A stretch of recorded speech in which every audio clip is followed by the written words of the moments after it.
Bonjour, dans cette vidéo, on va installer SAS globalement sur notre poste en utilisant NPM. Si vous n'avez pas installé NPM, regardez l'autre vidéo dans laquelle j'installe Node qui vient avec NPM. C'est ici. Là, ce qu'on va faire, normalement, comme je vous ai dit, si vous avez bien... Je vais agrandir un petit peu.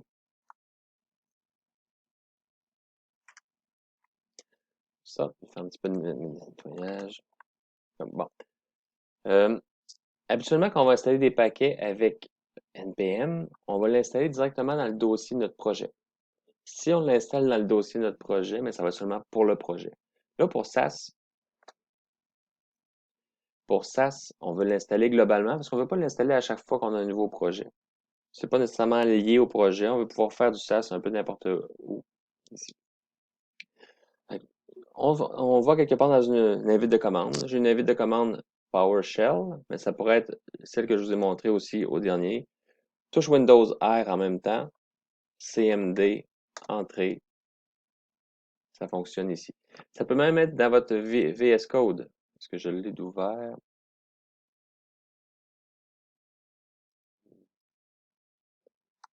Moi, ici, je ne l'ai pas ouvert, je vais l'ouvrir. Je vais vous montrer qu'il y a une console à cet emplacement-là, puis on va l'utiliser régulièrement aussi. Il va falloir s'habituer. Puis ça se peut qu'en mode ligne de commande, vous n'êtes pas encore habitué d'utiliser ça, mais c'est très puissant. Ça nous permet de faire des scripts, d'automatiser certaines choses.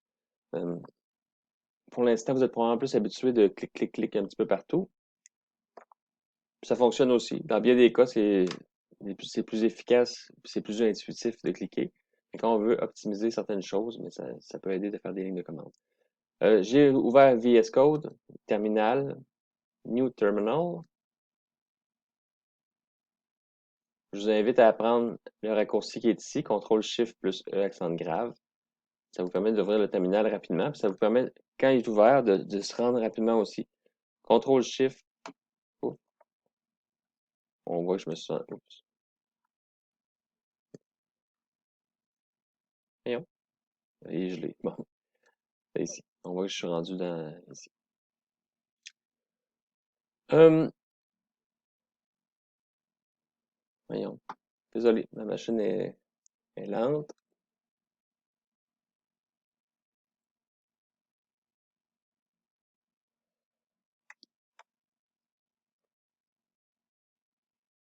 Peu importe où est-ce que vous allez le faire, la ligne de commande pour installer SAS, ça n'aura pas d'impact, que ce soit dans un terminal ou un autre. Moi, je vais le faire ici. NPM, espace.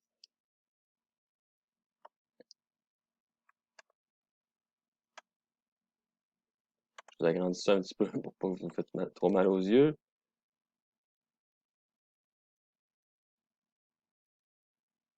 NPM, installe. Donc, le logiciel que je vais exécuter, c'est NPM. Je lui passe un argument install. Je lui passe l'argument aussi "-g" pour global. On veut l'installer globalement. Et je lui passe ce que je veux lui installer. SAS. S-A-S-S. Pendant que ça s'installe, on peut aller voir ici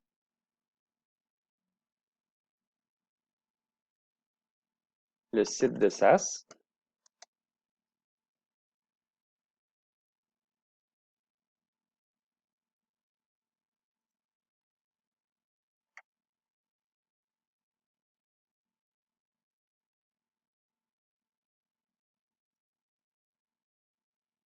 Bon.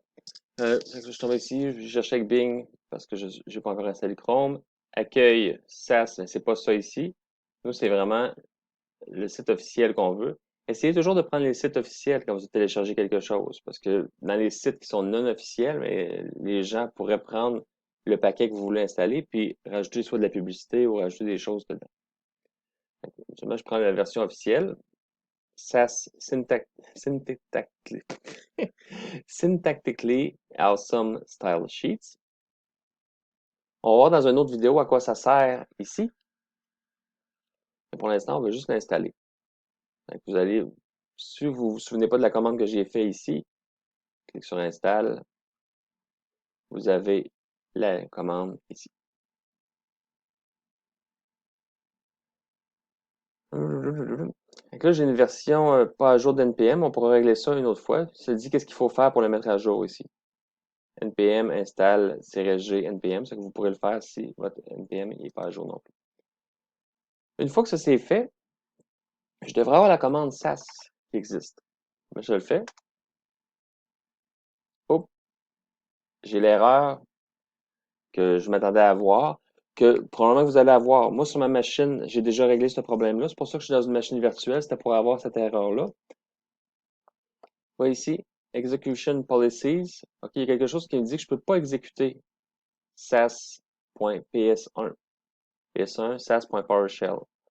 OK, ça veut dire qu'il va falloir changer un petit peu la sécurité de votre système d'exploitation pour pouvoir permettre ça. Ce qu'on peut faire, c'est faire une recherche Internet. Je vais regarder rapidement euh, ici. On a besoin d'execution policies qui fait en sorte que ça limite l'exécution de certains scripts sur votre poste. Si je m'en vais ici sur le site de Microsoft, ça explique un peu qu'est-ce que ça fait, cette execution policy, puis qu'on peut le modifier. Donc ici, je fais ça, il faut que ça soit du PowerShell. Là. On voit ici. Quand vous voyez des commandes qui ont un tiret dedans ici, là, habituellement, c'est du PowerShell. Fait que ça, vous ne pourrez pas le faire dans une invite de commande Windows noire. J'en ai plus d'ouverte, là. Mais vous pouvez le faire dans une invite de commande bleue ou n'importe quel. Vous voyez, c'est marqué PS ici, ça veut dire PowerShell, donc vous pouvez l'utiliser. Vous pouvez utiliser ces commandes-là. Je vais y aller. Avec ça ici, cette execution policy, ce qu'on veut changer, qu'est-ce qu'on veut mettre la valeur. Puis le scope, c'est pour quelle partie du système qu'on veut le changer. Je vais changer ici. Ici. Souvent, il y a souvent quelqu'un qui a eu le même problème que vous en ligne. Voyons. Je ne réussis pas à le copier. Donc, je vais l'écrire directement. Cette execution policy, le scope current user, c'est-à-dire l'utilisateur courant, c'est vous, la personne qui est authentifiée. Execution policy unrestricted. On veut enlever les droits. On veut augmenter les accès pour la personne qui est connectée en ce moment.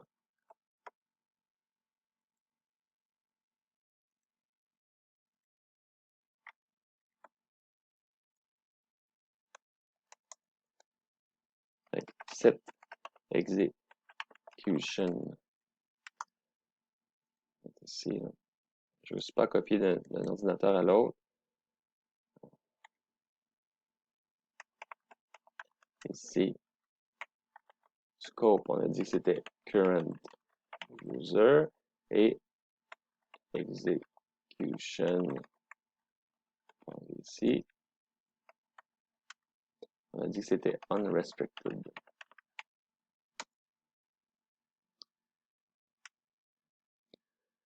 Ça explique qu'est-ce qui va se passer. On va dire oui.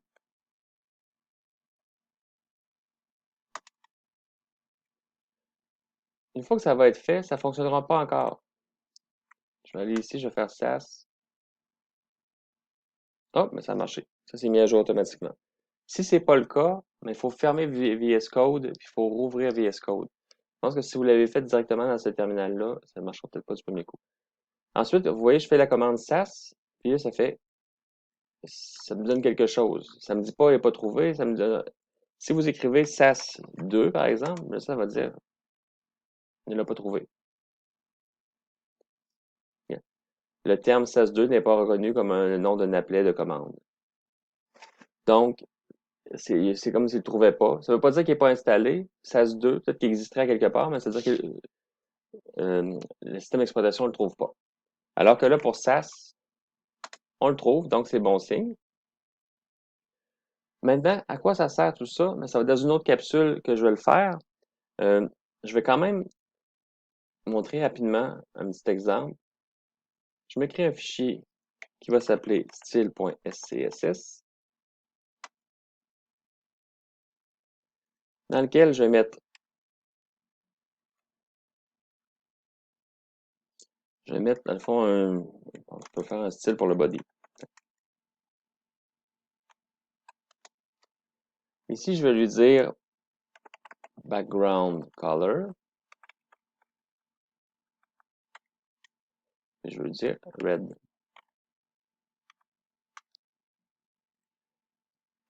Je peux avoir un div qui a le background, oops, background color ici, qui est le white, blanc. Peut-être que je veux un paragraphe. Je veux mes paragraphes soient rouges. Ça va être vraiment laid, mais c'est vraiment plus pour vous montrer un exemple d'utilisation de SAS. Et là, on voit ici que j'ai red ici, j'ai red là. Ce qu'on peut faire avec SAS, puisque vous pouvez faire aussi avec les variables CSS, mais les variables CSS sont un petit peu moins puissantes. Je vais en reparler quand je vais dans la prochaine vidéo. Couleur base, 2 points, red. Puis au lieu d'avoir red 2 fois, mais je fais oups, dollar couleur base, dollar couleur base ici. Et vous avez une variable, ça va être quoi sa valeur? Mais ça va être red. Ici. C'est juste de mettre le dollar. On l'a défini ici, en haut. Vous mettez son nom après, 2 points, sa valeur. Après ça, je peux la réutiliser dans mon style. Là, pourquoi j'ai appelé ça SCSS? C'est l'extension pour les fichiers SAS. Il y a deux types de SAS. Il y a le nouveau SAS qui est un SCSS, puis l'ancien SAS, je pense que c'est .SAS. J'ai jamais utilisé l'ancien SAS, mais nous, ça va être du SCSS ici. Vous allez après ça en mode terminal. Je vais effacer ici mon fichier style. On voit qu'il n'y a rien dedans. Je l'efface. Ensuite de ça, ça va être d'utiliser la commande SAS espace style.scss. Là, on voit qu'automatiquement, quand j'ai fait tab, il l'a pris au bon endroit. Donc, point, c'est le dossier courant. Mais dans le dossier courant, c'est quel fichier qui m'intéresse, slash le fichier qui m'intéresse. Si vous mettez, je vais y revenir de toute façon dans une autre vidéo, là, cette partie-là. Puis vous allez en parler aussi en système d'exploitation avec Laurent. Ça peut être comme ça ici, ça fonctionne aussi.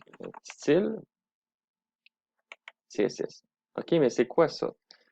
Le nom de la commande, c'est SAS. Ce que je veux faire, mais je veux transformer mon fichier SCSS en fichier CSS.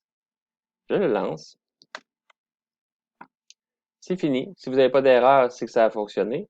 Ça le crée automatiquement un fichier style.css et un fichier style.css.map qui nous permet d'utiliser un petit peu le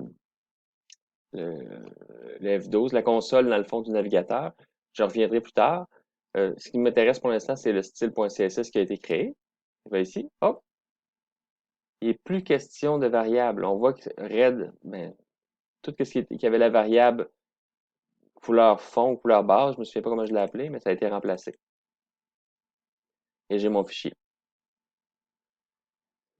Là, c'est vraiment la base. Il y a beaucoup de choses qu'on va faire de plus avec ça. Puis il y a aussi des avertissements.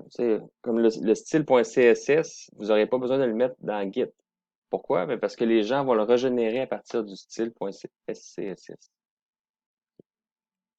S'il y a une erreur, ben, je vais vous montrer un exemple d'erreur. Par exemple ici, ça. Je le lance. Vous voyez ici que j'ai un message d'erreur. Ça n'a pas fonctionné. S'il n'y a aucun message, c'est que ça a fonctionné. C'est tout. Ça, c'est pour l'installation de SAS. Puis dans une autre vidéo, je vais montrer comment l'utiliser vraiment pour les différentes choses qu'on peut faire avec.